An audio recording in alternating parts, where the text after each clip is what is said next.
છોટાઉદેપુર જિલ્લાના બોડેલી તાલુકામાં વરસાદ ખેંચાતા ખેડૂતોની મુશ્કેલીઓમાં વધારો થયો છે। સમયસર વાવણી કર્યા બાદ વરસાદ ન પડતા સોયાબીન, તુવેર અને કપાસ જેવા પાકનું મોંઘાદાટ બિયારણ નિષ્ફળ જઈ રહ્યું છે। હવે ખેડૂતોને ફરીથી બિયારણ, ખાતર અને ખેડાણ પાછળ ખર્ચ કરવો પડી રહ્યો છે। વરસાદને અભાવે સિંચાઈના સાધનો પણ ખાલી થઈ જતા ચિંતાનો માહોલ સર્જાયો છે। ખેડૂતો સરકાર પાસે પાક નુકસાનીનો સર્વે કરી સહાય પેકેજ જાહેર કરવા માટેની માંગ કરી રહ્યા છે।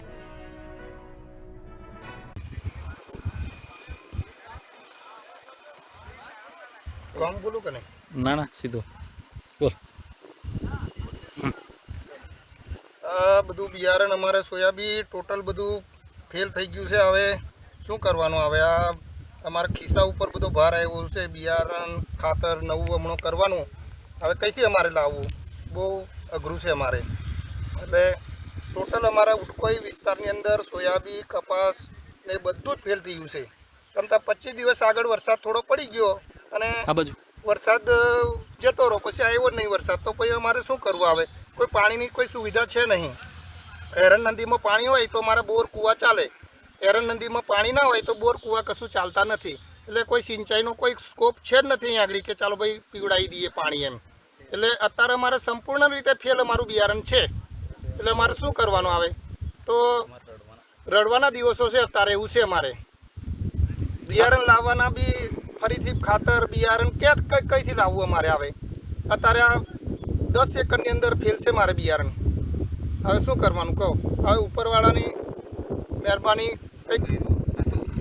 એમાં વરસાદને કમોસમી વરસાદમાં નિષ્ફળ ગયો। એમાં વાવેતર કપાસ, સોયાબીન, તુવેર વરસાદ કમોસમી પડવાથી ફેલ થયું છે। એમાં નવું ખેડ અમે આ ચાલુ કર્યું છે, એમાં અમારું નિષ્ફળ ગયું છે। એમાં કંઈક સરકારશ્રીને પેકેજ કંઈક જાહેર કરાય એવી અમારે વિનંતી છે। શું નામ? અમારું ઉટકોઈ ગામ વિસ્તારમાં અમારે વરસાદ આધારિત કપાસનું વાવેતર અમે કર્યું હતું। તે અત્યારે આ વરસાદ 25 દિવસ પહેલાં જે થયો, થોડા પ્રમાણમાં થયો, એટલે એના કારણે અમારું કપાસનું બિયારણ છે એ અત્યારે બધું ફેલ થયેલ જ છે। અત્યારે અમારે જો એરન નદીમાં પાણી હોય, પાણીની કંઈક વ્યવસ્થા થાય એવું હોય તો અમારા બોરમાં અને કૂવામાં પાણી ચાલે, બાકી કંઈ પાણીની વ્યવસ્થા અત્યારે નથી। એટલે જે વરસાદ અગાઉ થયો 25 દિવસ પહેલાં, એના કારણે અમારું બિયારણ બધું ફેલ થયું છે।